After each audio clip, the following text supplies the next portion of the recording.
to Living Life and Love. I'm your host, Mark Braxton from Raleigh, North Carolina. This is a global vitiligo awareness and education podcast. You will hear the true and authentic stories from people living with vitiligo. You'll also hear from their loved ones, medical professionals, licensed mental health therapists, relationship counselors, global vitiligo support foundations and organizations, community leaders, and so much more. Sit back and enjoy Living Life and Love. Once again, I'm your host, Mark Braxton from Raleigh, North Carolina.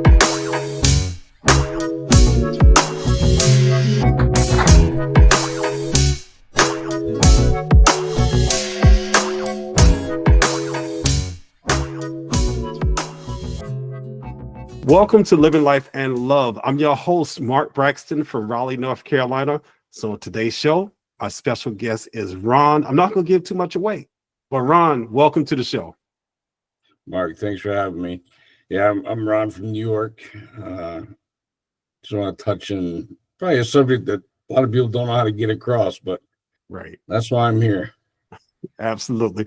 So Ron, in a sense, we go way back, but we don't go way back because we've crossed paths in a way that I think some people may not understand, and some people do understand. They understand this connection, and this connection I'm talking about is through an HBCU.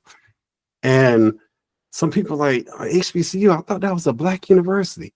Well, historically Black college and university, but yes, it's also a melting pot for other cultures and other people. And the one we're going to talk about is the best one. I don't care what y'all say. It's the best one. It is Shaw University. So I'm going to throw up my little Shaw U sign. There we go. 1865. So we're going to have a little fun with this conversation. So let's start off like this, Ron. So you are a Shaw University alumnus, right? Yes, I am. I went from 89 to 91.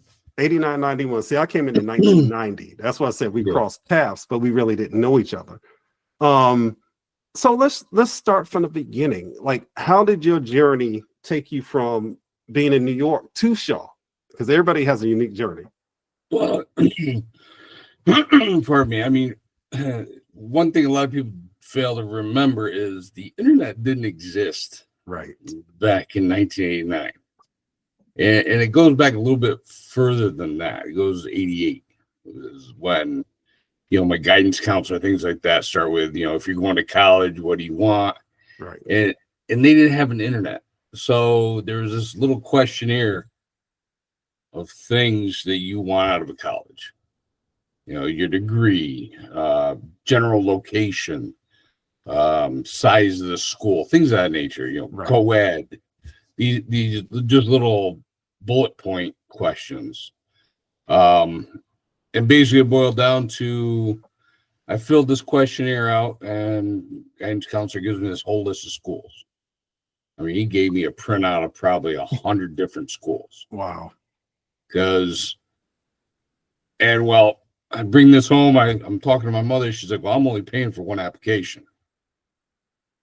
So I'm like, all right. And I wanted to go to college. Right.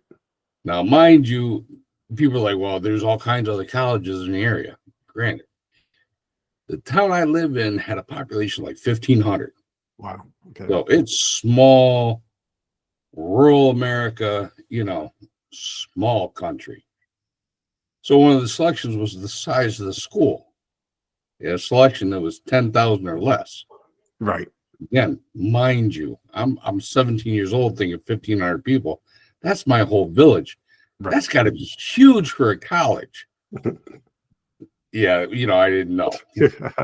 So that's when I checked. So Shaw came in this whole lump of colleges. It just brought out names, the degree, how they fit into, the questions you answered. So, like I said, I'm going through, I knew, my SAT score, I knew my grades. So it had all this criteria for you to get into college. And like I said, my mom's like, I'm only paying for one application. Because back then, to fill out a college application, you didn't just do it online. Right. You had to do it. Fill it all out by hand. Yep. Mail it out. You send in a check, $50, $100 with it. Yep. And next thing you know. So anyway, needless to say, going through everything, Shaw was one of the colleges that my grades and everything were good enough. I should be a shoo-in. Right. So I was like, here you go. So I sent off my application. And the funny thing is, part of the application, you had to attach a picture of yourself on the application. Right. I don't know if my picture got lost, but nobody asked me nothing. So I got accepted. And that's sort of how that's how I got interested in Shaw.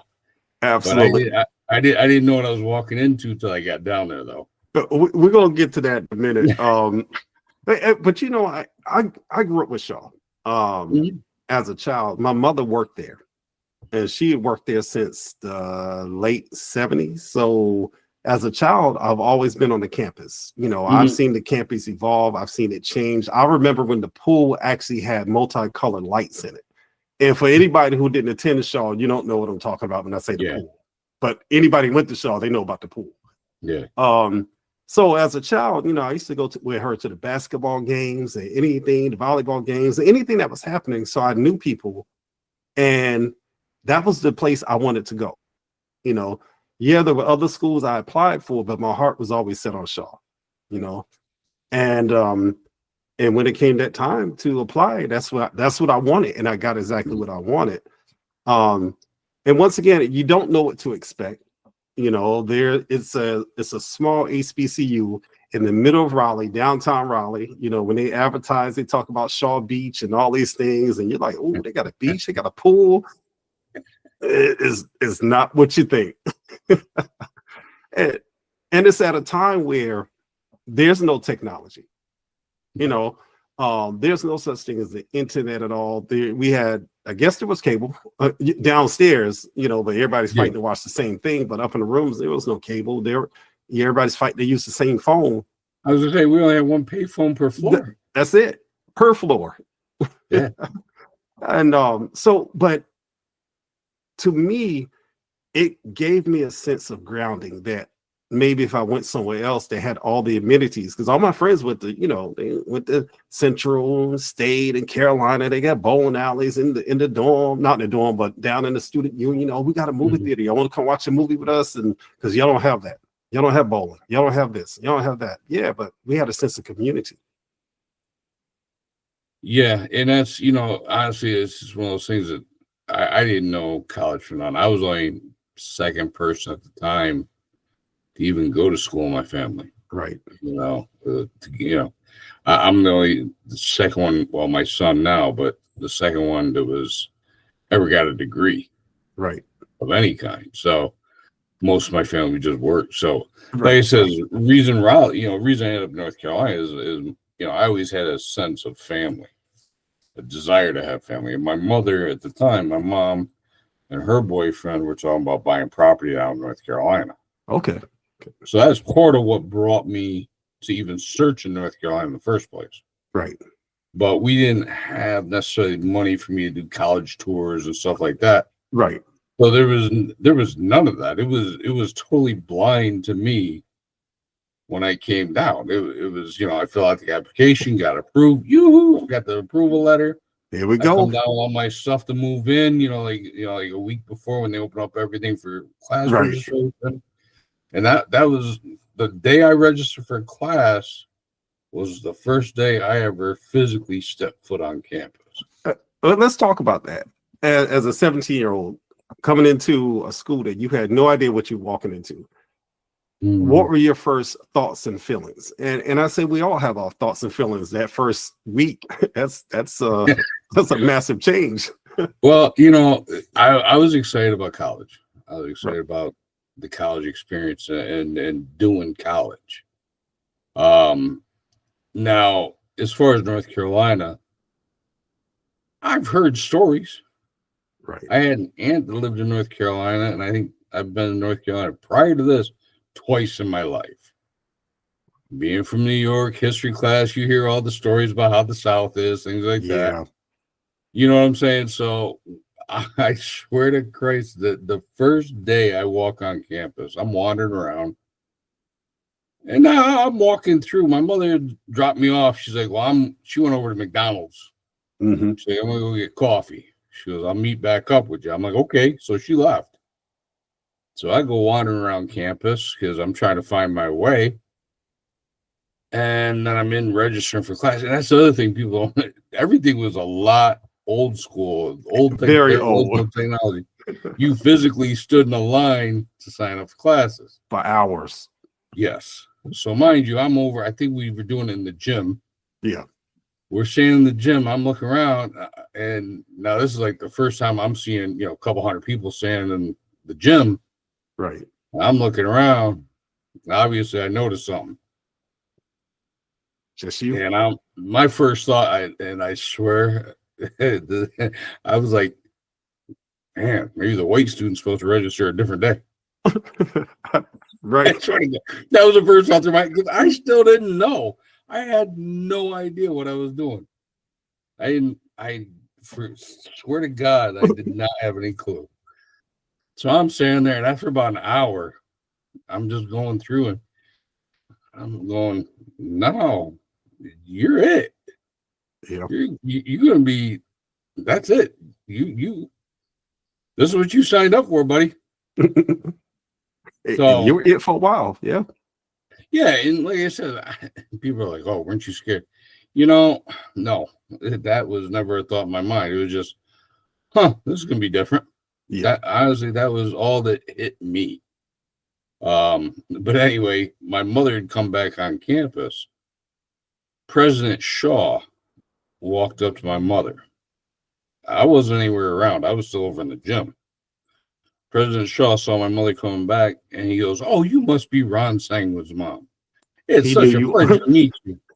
He knew you. And the first thought my mother, because my mother asked me this later, she goes, what the hell did you do? I'm like, what do you mean? She goes, how did the president of the college already know who you are? Well, Mom, have a seat. I got something I got to tell you. Right. Because by now I've realized, I know what's up. And I told her, and she starts laughing. She's like, what are you going to do?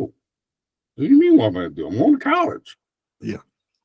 I say, nobody give me a refund. I says, I'm staying. I'm not going anywhere. Right. And that's how, that was day one. You know what I mean? That was pretty much the start of everything. Like I said, the dean's coming up, already knows. My mother's wondering how that happened. Because he laid out, he goes, oh, I just saw Ron over in the gym. He was signing up for classes, and he was probably just about done. And he's got to go over to financial aid. But he's going to be, and she was over by the library. And he goes, well, he's probably going to come through in about 10, 15 minutes because he's going to have to go get his room selection. So if you want, you can wait right here, and he's going to have to walk right by you. Sure enough, about 15 minutes later, here I come wandering by my mom, and, that's how that all went down. Wow. And I told her, she started laughing, and I'm like, I don't know what's so funny. But that was day one. My opening of eyes. I didn't know what HBCU meant at the time. But look, don't feel bad. And I'm gonna say this because I know people assume that all Black people know too. No, I grew up in the country. My family's from New Jersey. I was raised in Friendship, North Carolina, deep South country woods. It was an all Black community, but I didn't know anything about an HBCU. I knew what Shaw was, but I didn't know what an HBCU was. Not until I actually applied and went, then I'm going, oh, this has some historical value. But I didn't know that, in my circle of friends in high school, nobody talked about college. Not that I remember. I don't remember any conversations from anybody that I knew talking about, I'm going to college. Some went to the police force, some went to the Air Force, the military. There are some of my friends didn't go anywhere. And there's a few that, we all went in separate directions. And I realized, oh, you went to Central. Oh, cool. But we never really talked about it. We never had those conversations. So Shaw was a learning experience for me too. Just to know what an HBCU is, HBCU, and to understand why it's so important, not just to me, but to the whole community. There was a learning experience there. Well, there was a learning experience for me as well. Yes, you say that, and that's a lot of people. They're like, "How'd you deal with it?" I'm like, it was a learning experience. Yeah. I learned things there that aren't taught in books. No, not at all. You know what I'm saying? I got an education so far and beyond even what the books had, what anything in a classroom gave me, and not just about the culture of the community, but even myself. Right. You know, it taught me, and that's why I guess that's a big part of why Shaw is such a special place to me all these years later, is because of all of that. Absolutely. There was so much. And again, obviously there was challenges. Yeah. I'd be lying if there wasn't, but that came with it. Yeah, You know? absolutely.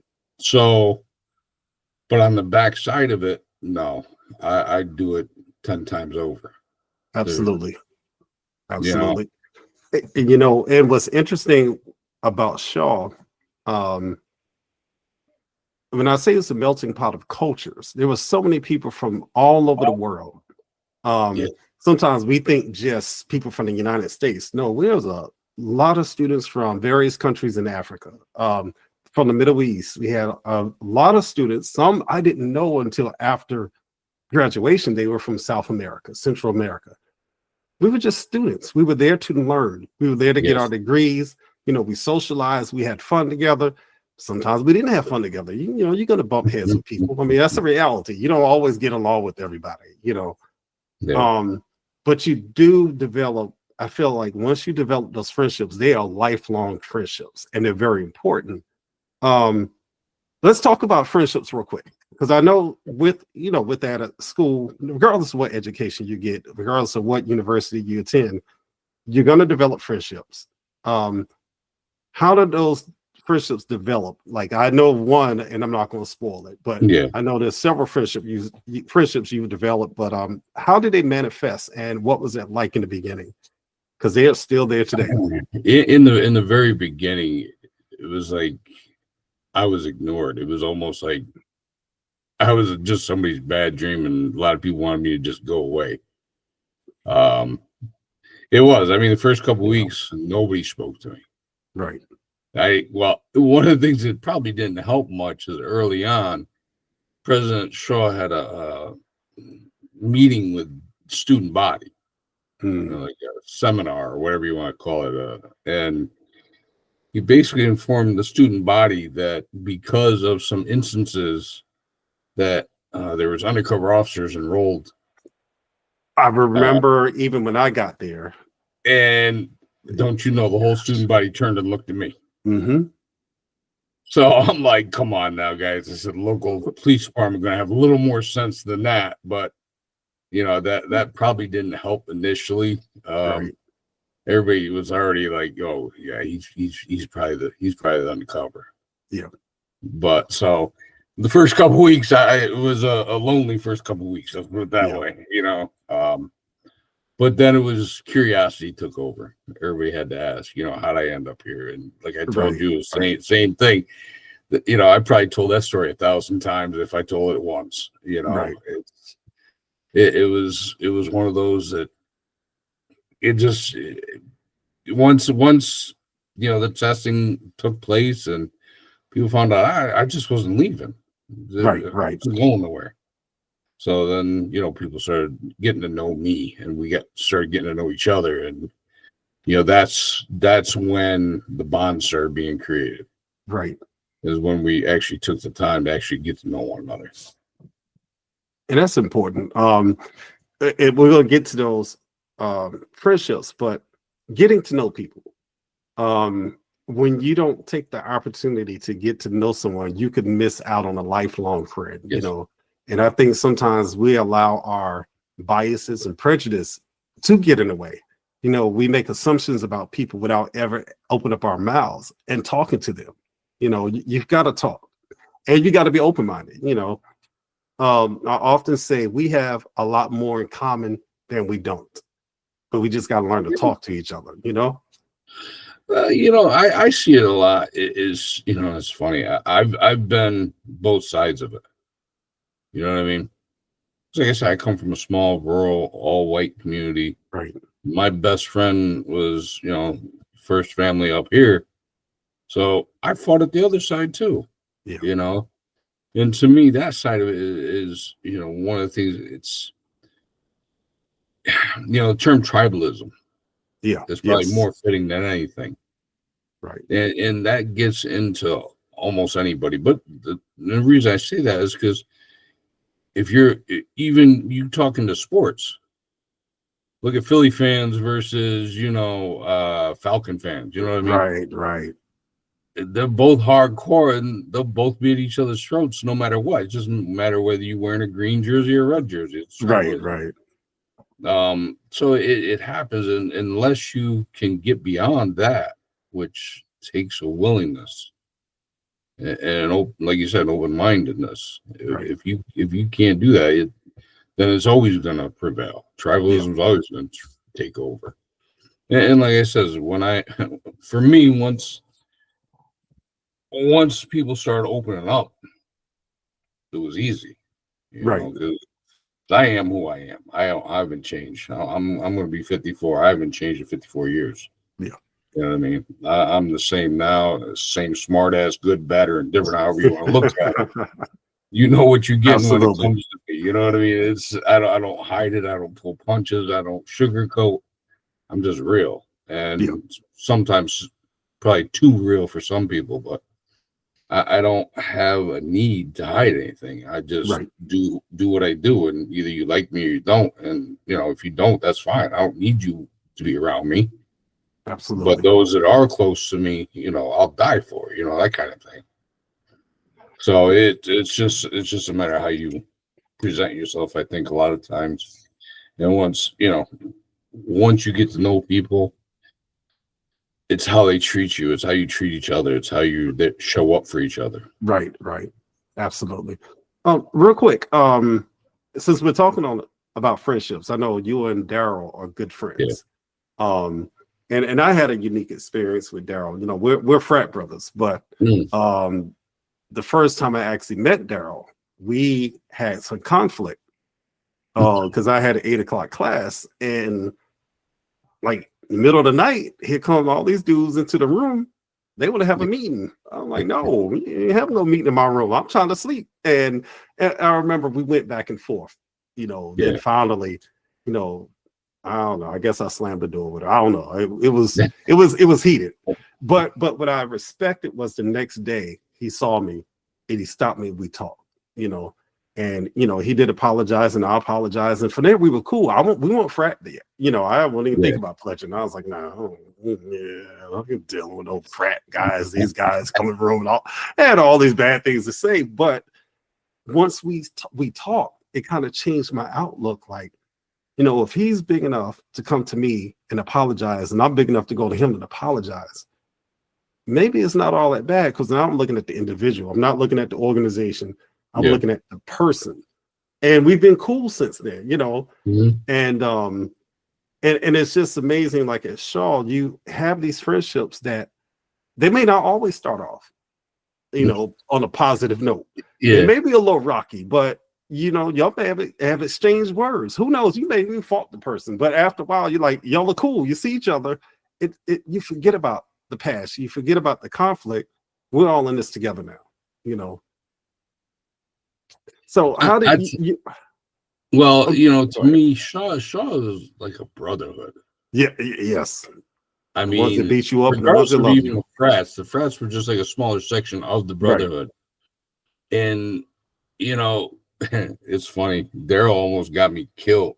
Because remember back in the day we had the plots. Yes. Yep. Okay. I didn't know nothing about no plots. I knew nothing about that. There's not a frequently asked questions brochure that they hand out. No. Everything is trial by fire. Absolutely. And so Daryl at the time, his room was on the side of the basketball courts. Okay, gotcha. All right. So I'm trying to holler to him because we were gonna go grab something to eat, something. I forget what it was. Well, now to see those windows and to holler up is right over in that corner. There's that fence line. Yeah. Yep. So I walk out there. I'm hanging over the fence, hollering Oh. up to Daryl. Oh. I mean, I'm screaming. I'm like, Daryl. Finally, he's up on the 8th floor. I'm down the yard. Right. So finally he heard me, but a lot of other people did too. Yeah. And that was the alpha plot at the time. Yep. So I had like a whole bunch of frat guys coming over, be like, you know where you are? Now, mind you, I've probably been there a few months now. It was still like early first semester. Yeah. Hell Week hadn't even happened yet. They ain't Right. been pledging, they ain't been nothing yet. So I don't know nothing about frat. Right. So I'm sitting there, I'm like, I'm in Raleigh. What do you mean? What you talking about? You're standing on our plot. I'm like, it's grass. What are you talking about? Yeah. I ain't know nothing. And I do not remember his name. I'm terrible with names to begin with. But he was the dorm director. Oh man. Well, yeah, no, he's now too.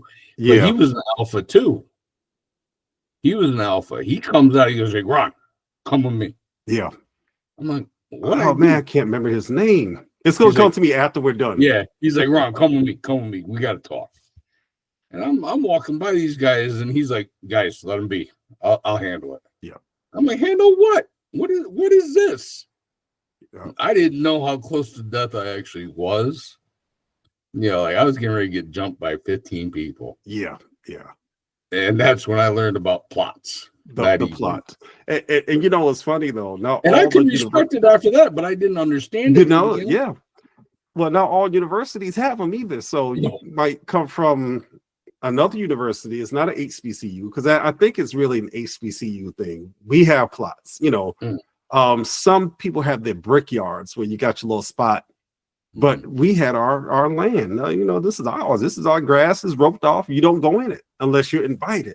We all have to be in agreement that you can come in, even before I pledged, I used to sit in front of the Sigma plot just because I wanted to sit there. I wasn't thinking about joining. That's the last thing on my mind. And one of my well, we're frat now, but he walked up to me and threw some grass in my face.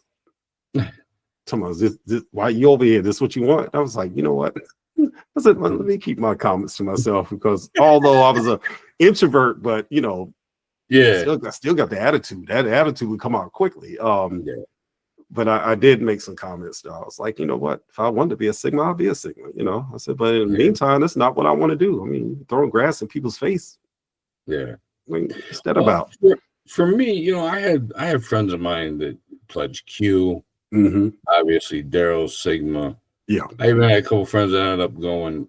I had friends Kappa. I had friends in all the frats. Right. And I guess for me, even come second year, everybody wanted me. I was asking me if I was going to pledge, and I'm like, dude, I'm not about it. I'm just, I'm like, I'm good with everybody. I said, so I'm not going to pick just one group to hang out with. Right. Because, to me, I'm not going to pay you $400 so you can whoop my ass and so I call you brother. You know what I mean? Right. We get along now. We ain't got to do all that, But, and so, I mean, it was just never me. Like I said, I got along with everybody in all the frats. So it was, by that time, by second year, forget about it. It was a whole different situation than what day one was. Right.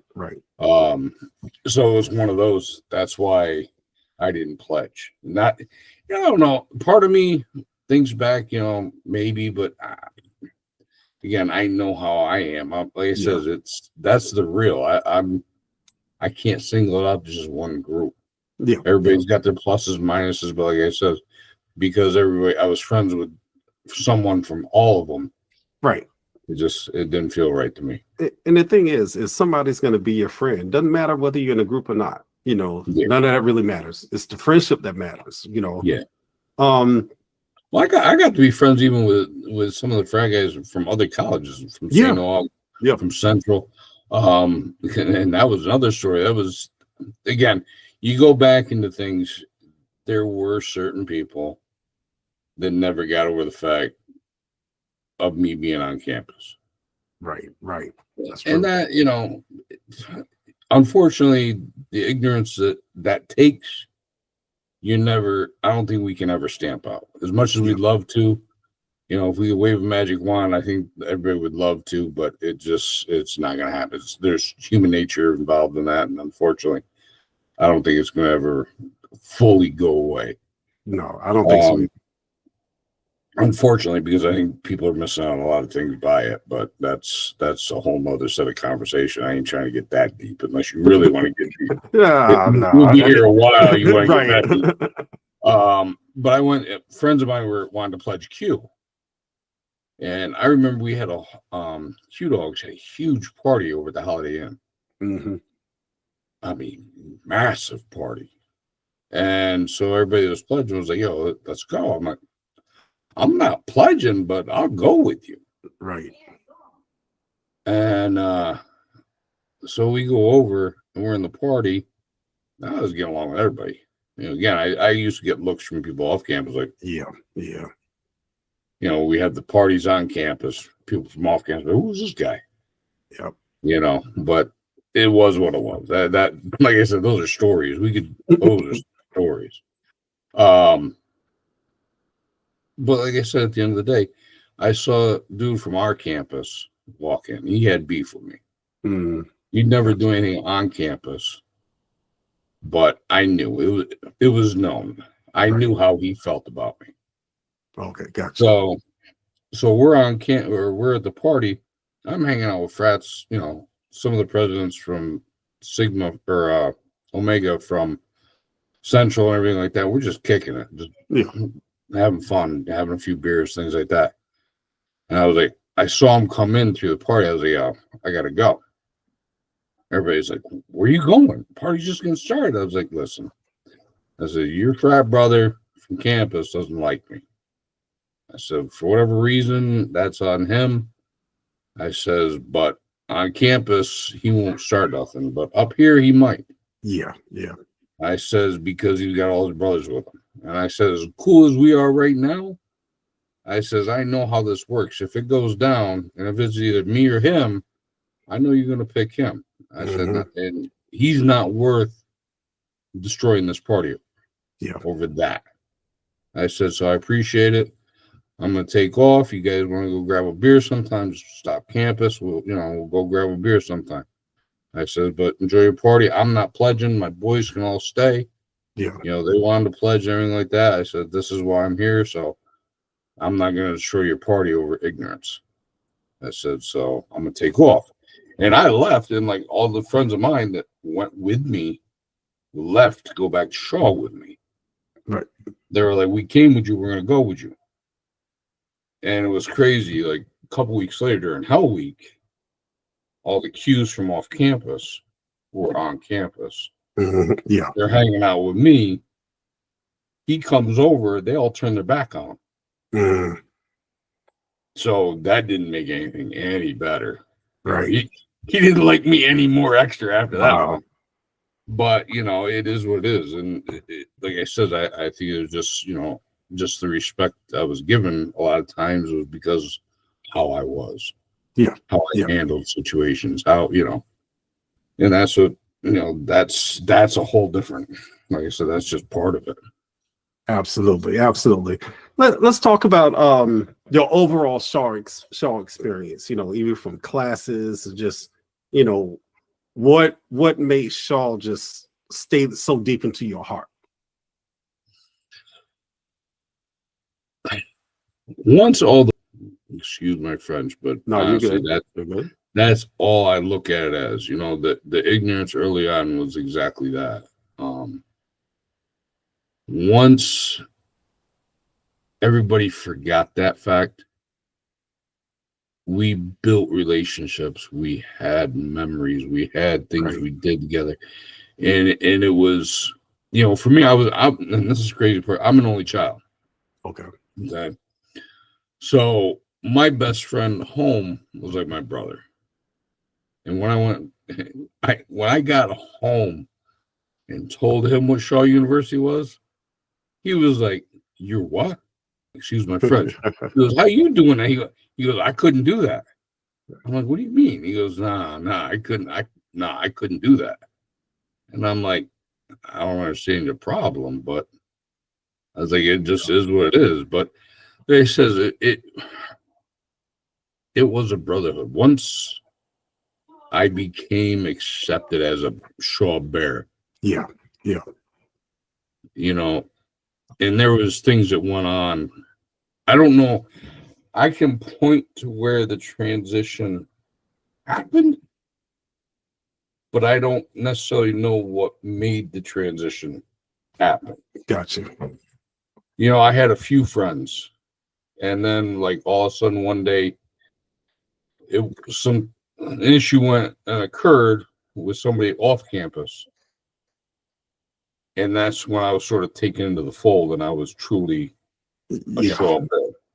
And you know, yes, you know, back then, if you have beef with somebody on campus, it was one-on-one. Yeah, you take care of it as family. Yeah, you handled it how you handled it. Yeah, Win, lose, or draw, it was one-on-one.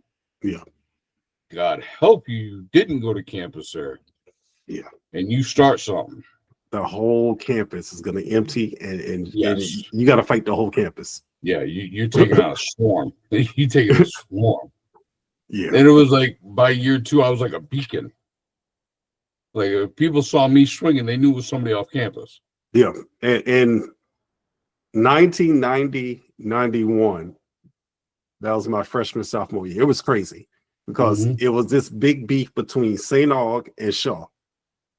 The community and Shaw. It was like nobody liked us for whatever reason. Like we couldn't go to McDonald's and they cussing us out, want to start beef. Like, oh, we just came to get something to eat. Like, y'all mad at us for what? Because we're getting an education at it. Because we have pride in our school. Yeah. But yeah, I don't know how that came to be, but yeah, it was like people on campus, you know, the security we had on campus was like, take that off campus. Yeah. Well, if we're outside of campus, it was like, take that back on campus. Nobody wanted to deal with it. Because we were forced to be reckoned with regardless. Yeah. I remember that carnival, we ended up shutting down the whole. The one right across the street from McDonald's? Yeah. Yes. Shut down the whole thing. I mean, people just don't understand. It was like, as small as Shaw was overall, it was a force. And that's what I think, like you said, they don't understand. It is that pride we carry. Yeah, other schools got their pride, yes. But I think it's us knowing that, yes, we are a small school. We have to be family. We stick together, but also everything that surrounds us, A&T, Central, all these other schools, they started with us.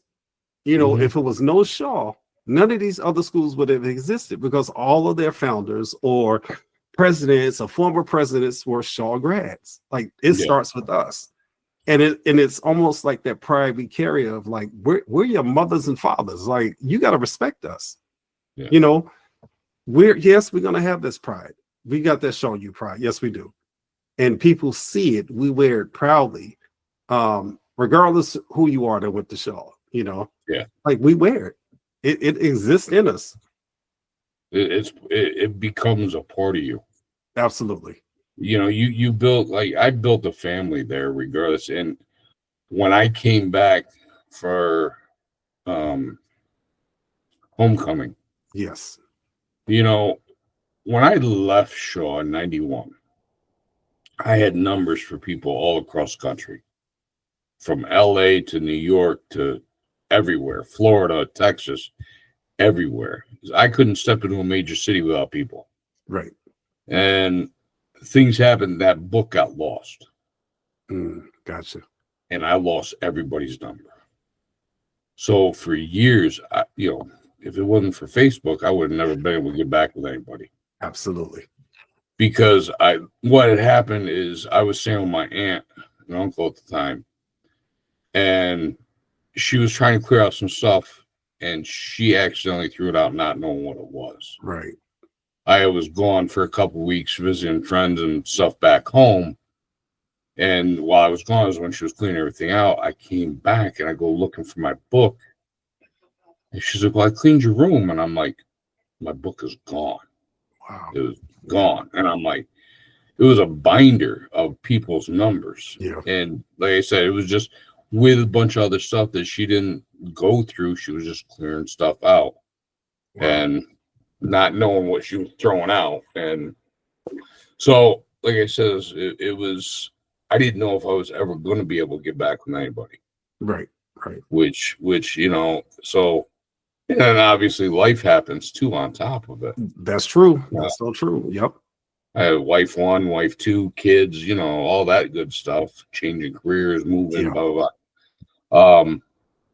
But yeah, when I got back in touch with Daryl, Garth, Alex, however you see him on, a few other people I touched base with on Facebook, and they're like, you need to come back to homecoming. Now, the thing was, too, is when we had the homecoming back in the day, it was a basketball game. Yeah. Yep. It sure was. You know what I mean? It was never a big production. Right. You had some alumni, but it was never big. Right. When I came back and saw homecoming, I was like, my God. And that was a small homecoming, honestly. Was it? Yeah, that was a small homecoming. Oh, I was like, my God, what it had become. And it was like everything that Shaw had felt to me when I left returned when I walked back on campus. Yeah. And I'm walking across that bridge and just seeing the campus again, walking that bridge one more time. That bridge, yes. Yeah. It was like, wow. And it was like everything just hit me back all at once. And it was like that sense of family and everything with the tailgating of the game, everything like that, and getting back with people. And, 30 plus years later, we've all gotten our old faces on. So it's, you know what I mean? It's hard to match names and faces. And I didn't know everybody's government name back then. Right. So, we had popcorn, ice cream, things like that. Now everybody's like, yeah, I'm John. I'm like, who? You know what I mean? Yeah. I'm like, oh, yeah, man. There was a lot of that, but it was like that sense of family. Yeah. That's exactly what it is. It was back, and it was such an overwhelming feeling that it's like, it was like a piece of me that I didn't even know was missing was filled. Yeah. And so, yes, I've already made a commitment that I'm spending more time at homecoming. Good. I'm already planning on being back this year, and my wife is actually, we're trying to, because she has a lot less vacation time than I do. Okay. Gotcha. We get a grandbaby, so she spends a lot of time there. So she may be actually joining me this year as well. Oh, good. But she won't understand it. She won't understand the feeling. But it is, my wife is, right there by my side. She's everything, so she'll go through anything. She'll walk across hot coals for me if she had to. Yeah. So she wants to come down, so we're gonna try and make that happen. But good. I'm coming regardless. You know what I mean? Absolutely. And it was great. I started not to come this year. I was feeling some type of way. I hadn't been too long, so I lost my pop. So I was just in that mood, like, I don't feel like being around people. I don't want to see anybody. I'm just going to go home, Yeah. And I said, well, let me drive by the campus. And as I got closer, I was like, there's a parking spot right there. I pulled in and I went in the yard. I was like, okay, I'm up here by myself. I don't have my crew. I don't have nobody, And I saw some people I knew, start talking to people and everything. And then finally caught up with Charlie and his wife and Sydney. And then I felt better because I knew somebody. Because, when you're rolling by yourself, you still got to. We always have somebody who's not going to like you from way back when, although here we are in our 50s. They still hold on to the past. Always. Of course, that'll be the one person you run into. Absolutely. But then that's when we ran into you and Daryl up there. And then the bands came out, and it really solidified the homecoming. I was just like, I'm glad I didn't leave because I would have missed all this. It is different though. I think for the younger generation, they don't have the same sense of family that we do. We have it as the older generation. When you come on a campus early, you don't see a lot of the young people. They'll come out, get their food, they go back in their rooms. No, we're out in the yard. We're talking to each other. We're going to be out there for 5 or 6 hours. We're going to see the same people. We're going to talk to you 2 or 3 times, but it reminds us of a time that I felt like it was a sense of innocence. You know, we were young, we were having fun.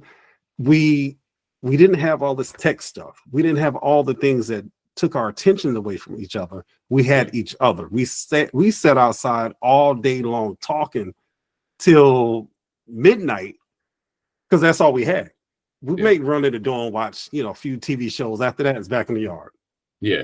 Or you go hop in the car and go to another campus or whatever. But we were always outside. Or the dance parties. Or the parties, yeah. Whether it was in the gym or whether it was down in the Bears Den or whatever, you know, we had fun. We enjoyed each other, you know. Yeah. And I think it's so important to continue those traditions and to get with your friends and come back and realize, you know, this was a big part of you, you know. And I saw you out there. When the bands are out, you were just walking around like, man, I missed this, you know. It was all reminiscing. It was like I said, when the bands were just starting and we were coming across the bridge and everything like that, and I'm just like, just seeing everything. I miss the pool. Yeah. You know what I mean? I'm like, oh, that thing in the middle, I don't know what that is. It's not the pool. No, but it's funny. We never had water in it back when we was in school. No, we never had water. You just sat around it.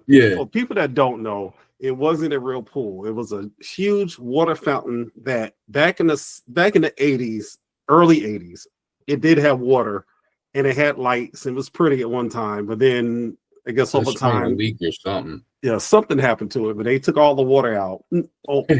They said it was some electrical issues too with the water, so they had to drain it. But we sat around that pool and talked. That's where you had your best conversations. We sat, we cracked jokes, we laughed, we had fun. And then maybe the fraternities might get out there and step in sororities, and maybe the band might come out. But everybody was just, it was his family, you know? Yeah, we were on the yard. That was it. Yeah, that was it. You had to get whatever you had to get done so you could be on the yard. Absolutely. And you did not want to be the first one to leave. No, not at all. Man, I gotta go up to my room. Nah, we're gonna hang out a little bit longer. But I got an 8 a.m. class, man. Right. That's all right. I ain't got nothing. I can get through it. And you just absolutely stay on the yard, you know. That was it. Absolutely. Man, this is a great conversation. I'm gonna ask you about one more thing, and then we're gonna get to the point where we wrap things up. You have something special that's coming out at some point. You want to share our listeners with anything about your special project? Well, for years, my dad, my stepdad, I've always talked about Shaw. And I'd tell him stories about different things while I was there. And he's like, "You need to write a book." And he chased me for a long time. He's like, "You really need to write a book." He goes, "People be dying to read some of that stuff." And there's so many things that I've told him about.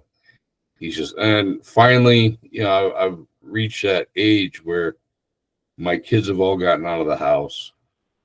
I've got that downtime, that more lax time, and the more I reminisce and things like that. I was like, you know what?